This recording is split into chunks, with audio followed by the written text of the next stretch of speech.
Hola, mi nombre es Belén y los voy a acompañar en el desarrollo de este trabajo práctico. El tema es de la psicopatología a la psicodinámica del trabajo, y corresponde al trabajo práctico número 7. La bibliografía obligatoria para este trabajo práctico es el texto con ese mismo nombre del profesor Christophe Dejoux. En esta clase vamos a mencionar otros dos textos del mismo autor para entender mejor el tema, pero no los vamos a desarrollar porque no son obligatorios para este TP. El primero de ellos es este primer libro de Dejoux, Trabajo y desgaste mental, del año 80. Nosotros no lo tenemos en el programa, pero es el punto de partida porque en el texto que ustedes van a leer, el autor hace referencia muchas veces a esta obra, porque dice que es histórica y fundacional, y se refiere a ella como el ensayo de 1980. Como verán en el subtítulo, dice Psicopatología del trabajo. Se trata entonces de un ensayo de psicopatología del trabajo. ¿Pero por qué lo llama ensayo? Bueno, porque lo que hoy conocemos como psicodinámica del trabajo estaba en ese entonces, años 80, recién desarrollándose como teoría. Y lo que predominaba en aquel momento era un enfoque más ligado a la psicopatología tradicional. Ahora bien, en los años 90, o sea, 10 años después de escribir ese primer ensayo, se va a formalizar un pasaje, una transición, que ya se venía pensando en el primer libro, y que se viene a concretar con este segundo libro, el que ven en rojo a la derecha. Este otro libro se llama Organización del Trabajo y Salud. Y de ahí está extraído el capítulo que tenemos como lectura obligatoria para esta clase. Como ven, ya se anticipa nuestro tema central en el subtítulo del libro, que es de la psicopatología a la psicodinámica del trabajo. Entre estas dos obras, entonces, es que vamos a empezar a situar el pasaje entre dos enfoques diferentes para pensar la relación entre el trabajo y la salud. Vamos a explicar mejor ahora en qué consiste este pasaje. En los orígenes históricos, decíamos, aparece primero la psicopatología del trabajo, que tuvo su auge entre los años 50 y 60. En ese momento, lo que se buscaba, desde un modelo médico-psiquiátrico, era diagnosticar y tratar enfermedades mentales, supuestamente derivadas del trabajo. Las investigaciones se centraban entonces en el sufrimiento o enfermedades que podía causar el trabajo. Y este problema se abordaba desde un modelo causalista. La causa era una organización del trabajo nociva y el efecto era la enfermedad mental. Lo que se buscaba eran síndromes o trastornos específicos de determinadas actividades, como si fueran el efecto directo, casi lineal, de las malas condiciones de trabajo. Por eso, modelo causalista. El énfasis estaba puesto en los procesos intrasubjetivos, es decir, en lo individual. Cuando fallaban las defensas de un sujeto, se producía la descompensación de ese trabajador o trabajadora, es decir, la enfermedad mental. Ahora vamos a ver un ejemplo para entender mejor esto. Acá tenemos un ejemplo clásico de cómo la psicopatología del trabajo estudiaba las enfermedades mentales. La fatiga nerviosa crónica, que era un concepto, la fatiga, muy típico de esa época, y que hoy podríamos relacionar con las patologías vinculadas al estrés.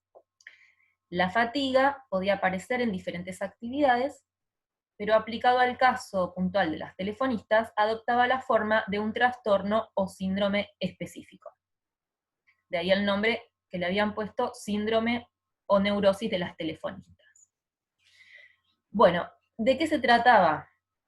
Estas trabajadoras tenían que trabajar a una velocidad súper acelerada, casi sin parar, no podían controlar la cantidad de llamadas que recibían, una tras otra, durante una jornada de aproximadamente 7 horas seguidas, además se las supervisaba y vigilaba de manera muy estricta, tenían que repetir las mismas frases de manera robótica cientos de veces con cada cliente, muy similar a lo que hoy sería un call center, pero con otra tecnología en los años 50, imaginen ustedes. Bueno, ¿qué era lo que sucedía? Que después de un tiempo de trabajar en esta actividad, lo que decían estas teleoperadoras era que tenían la sensación de enloquecer, de que se volvían locas. Y en la clínica aparecían síntomas de todo tipo, a nivel físico y psíquico. Trastornos del sueño, problemas gastrointestinales, dolores de cabeza, vértigo, temblores, náuseas, hasta trastornos cognitivos, por ejemplo, problemas de memoria, desorientación, dificultades para leer, hasta para poder seguir una conversación en su vida normal, se les dificultaba. Tenían trastornos del humor, irritabilidad, no soportaban ni siquiera que les dirijan la palabra cuando salían del trabajo, eso era lo que ellas decían. Es decir, su vida entera resultaba afectada por este trabajo, lo que da cuenta del altísimo costo que tenía a nivel psíquico. Ahora bien, volviendo a la cuestión de cómo se va a producir un pasaje desde este modelo de psicopatología al otro, que es el de la psicodinámica del trabajo, podemos decir que en los años 80, el modelo de la psicopatología comienza a ser cuestionado. Y como dijimos, en los 90 se formaliza esta nueva disciplina, la psicodinámica del trabajo. Desde este nuevo enfoque, aparece la siguiente pregunta. Si las exigencias del trabajo llegan en algunos casos a ser insoportables para los trabajadores y trabajadoras, ¿por qué la mayoría de ellos no se enloquecen, como les pasaba a las telefonistas? Es decir, ¿por qué no se enferman? Con lo cual, se introduce la pregunta, o el enigma, por la normalidad, por la salud, y no solo la pregunta por la psicopatología. Lo primero que vemos entonces es que hay un cambio en el objeto de investigación. Antes la psicopatología se preguntaba por qué los trabajadores se descompensan, por qué se enloquecían, y ahora en cambio la cuestión es por qué no se vuelven locos. Y la respuesta que encuentra de Jure es que los hombres y mujeres no sufren pasivamente las exigencias del trabajo, sino que lo que hacen es desarrollar de manera activa estrategias para poder defenderse de ese sufrimiento. Es más, estas defensas contra el sufrimiento puede que sean colectivas y no solo individuales, como era en el modelo anterior de la psicopatología. Estas defensas colectivas se construyen necesariamente en el campo de las relaciones sociales del trabajo. Por eso se trata de procesos o dinámicas intersubjetivas. Es algo entonces dinámico, representado por este triángulo, por oposición al modelo estático, causal lineal, de la vieja psicopatología, que estaba ligada a la psiquiatría. ¿Se entiende? Fíjense cómo cambia el modelo explicativo. A la izquierda lo pusimos con una flecha, que representa la causalidad lineal, causa-efecto, y a la derecha con un triángulo que representa el dinamismo de la psicodinámica, entre trabajo, sufrimiento y reconocimiento, que son tres conceptos que vamos a explicar después en la segunda parte de la clase. Lo que ahora nos interesa destacar es que existe una dinámica humana, dinámico implica movimiento, los trabajadores y trabajadoras no son pasivos, desarrollan estrategias para no enfermarse, ahí abajo lo tienen de la imagen, donde dice sufrimiento más defensas, los trabajadores son activos, desarrollan estrategias subjetivas e intersubjetivas, producto de sus relaciones sociales en el trabajo, como dijimos, y estas estrategias les permiten compensar esa cuota de sufrimiento con la acción de defensas, que pueden ser tanto individuales como colectivas, y que se van a oponer a ese sufrimiento para que no llegue a ser insoportable. Ahora, el sufrimiento, en este nuevo enfoque de la psicodinámica, no es sinónimo de patología, sino que es inherente al trabajo. Por eso se habla de una normalidad sufriente. Es un concepto de normalidad de la psicodinámica que no está exenta de sufrimiento. Pero las defensas, justamente lo que logran es compensar este sufrimiento, minimizarlo, sin llegar a curarlo, entre comillas, dice de Jung. Y compensar ese sufrimiento implica lograr cierto equilibrio. Pero de vuelta, no un equilibrio fijo o estático, sino un equilibrio que es inestable o móvil. Acá vemos el concepto nuevamente de dinamismo. Y así llegamos al concepto de psicodinámica.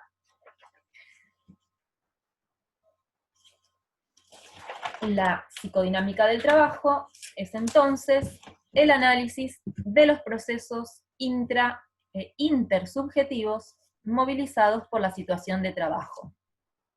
Lo intrasubjetivo, ¿qué era? La interioridad privada del sujeto, sus conflictos internos, producto de su historia singular. Esto es lo que trataba la vieja psicopatología. Ahora, lo intersubjetivo es una de las dimensiones de análisis que va a incorporar la psicodinámica y que hace referencia a las relaciones entre los sujetos en el campo del trabajo y que involucra dimensiones de lo real, no solo del orden psíquico o imaginario interno. Entonces, para entender por qué los trabajadores se enferman o no se enferman, es imprescindible tomar en cuenta ambos aspectos, lo intra y lo intersubjetivo. Esto es lo primero que nos enseña la psicodinámica del trabajo. Por otro lado, el campo de la psicopatología va a quedar definido como el estudio del sufrimiento psíquico resultante de la confrontación del hombre con el trabajo. Y para ejemplificar, con uno de los casos más estudiados por la psicodinámica, vamos a tomar un ejemplo de estrategias defensivas colectivas, que es el caso de los obreros de la construcción, en donde estas estrategias defensivas adoptan la forma de las llamadas ideologías defensivas del oficio. ¿De qué se trata esto? Bueno, de una serie de fenómenos o conductas que se observaban en estos trabajadores, como por ejemplo, ellos se comportaban como si no tuvieran conciencia de los peligros. No cumplían con las normas de seguridad, se exponían a maniobras riesgosas, sin protegerse, sin tomar recaudos, por ejemplo, para evitar accidentarse. En vez de sentir temor, hacían como una ostentación de su valentía, asociándola con una idea de virilidad, de ser más macho, entre comillas, eso es lo que ellos sentían, desafiando así al peligro. La explicación de estas conductas, que no podían ser entendidas desde el marco de la psicopatología tradicional, eran conductas aparentemente inexplicables. Bueno, el concepto de ideología defensiva del oficio justamente viene a proponer una explicación de estos fenómenos. ¿Qué quiere decir? Que al negar el peligro, era la forma que tenían estos trabajadores para poder trabajar sin sentir miedo. Sin sentir miedo o ansiedad que obviamente se les generaba por las tareas riesgosas que tenían que hacer. Por eso es una defensa. De lo que se defienden es contra el miedo o la ansiedad, negándola. ¿Por qué? Porque si tuvieran total conciencia del peligro, no se animarían a trabajar por temor a accidentarse. Y por otro lado, se trata de una defensa que es de tipo colectivo, no individual, porque es característica de todos los que tienen ese oficio. Y este es el concepto novedoso que va a aportar la psicodinámica en cuanto al concepto de defensas. Es decir, estas conductas solo pueden sostenerse si todo el grupo comparte esa misma estrategia defensiva. Por eso, si alguien la rompe, por ejemplo, hablando del peligro o del miedo que siente, la reacción del resto de sus compañeros, ¿cuál va a ser? Bueno, por ejemplo, burlarse, expulsarlo del grupo. ¿Con qué objeto? De preservar esa defensa del colectivo intacta. ¿Se entiende? Bien. Finalmente, es importante aclarar un error muy frecuente. Cuando hablamos de pasaje de la psicopatología a la psicodinámica del trabajo, no significa que la psicopatología haya desaparecido. La psicopatología sigue viva, podemos decir, pero ya no es igual que en los años 50 o 60. En la actualidad, por supuesto que se siguen investigando y tratando las psicopatologías relacionadas con el trabajo, pero los temas, conceptos y objetos de estudio, esta es la propuesta de Christophe Dejoux, se reformulan y pasan a formar parte de un campo más amplio y abarcativo, que es justamente la psicodinámica del trabajo. Bien, pero entonces, aclarado esto, ¿de qué se ocupa hoy en día la psicopatología del trabajo? Bueno, como dice ahí abajo, de las llamadas entidades psicopatológicas relacionadas con las nuevas formas de organización del trabajo que aparecen, bueno, ya en el siglo XX también, pero se recrudecen en el siglo XXI en un contexto de neoliberalismo y globalización. Algunos de estos nuevos temas de los que se ocupa la psicopatología del trabajo hoy son la violencia y el acoso laboral, las patologías de la sobrecarga y desgaste laboral relacionados con el estrés o burnout, las consecuencias psicosociales del desempleo, los suicidios relacionados con el trabajo, este ha sido un fenómeno muy estudiado por los franceses. Todo esto se desarrolla en el libro que ven en la imagen y que tendrán que estudiar luego para el examen final, y que ya aquí vamos anticipando. Entonces, como conclusión, hoy en día podemos decir que la psicopatología queda reservada al terreno de las descompensaciones, cuando ya hay enfermedad. Nos permite explicar por qué los trabajadores se enfermaron y tratarlos desde la clínica. Ahora, el campo de la psicodinámica, que incluye los temas de la psicopatología, pero que va más allá de la enfermedad, y nos va a permitir explicar una serie de fenómenos, como decíamos, de las situaciones de trabajo reales, que son situaciones dinámicas, por ejemplo, fenómenos o procesos del orden intersubjetivo, como mencionábamos, de los que la psicopatología por sí sola no puede dar cuenta, tiene limitaciones. Por eso la psicodinámica va a tener un valor a nivel preventivo, en cuanto a salud laboral, porque nos permite ver cosas que se pueden mejorar no solamente ya a nivel de los individuos, sino a nivel de la organización del trabajo, de mejorar la organización del trabajo. Este concepto es clave. ¿Para qué? Para proteger la salud. Por ejemplo, podría ser la importancia de afianzar los vínculos de confianza en un colectivo de trabajo. Y eso, en algunos casos, va a prevenir la descompensación individual, es decir, va a prevenir caer en el terreno de la psicopatología. Bueno, hasta aquí espero que les haya resultado útil la explicación y los invito a ver la segunda parte de esta clase en el otro video.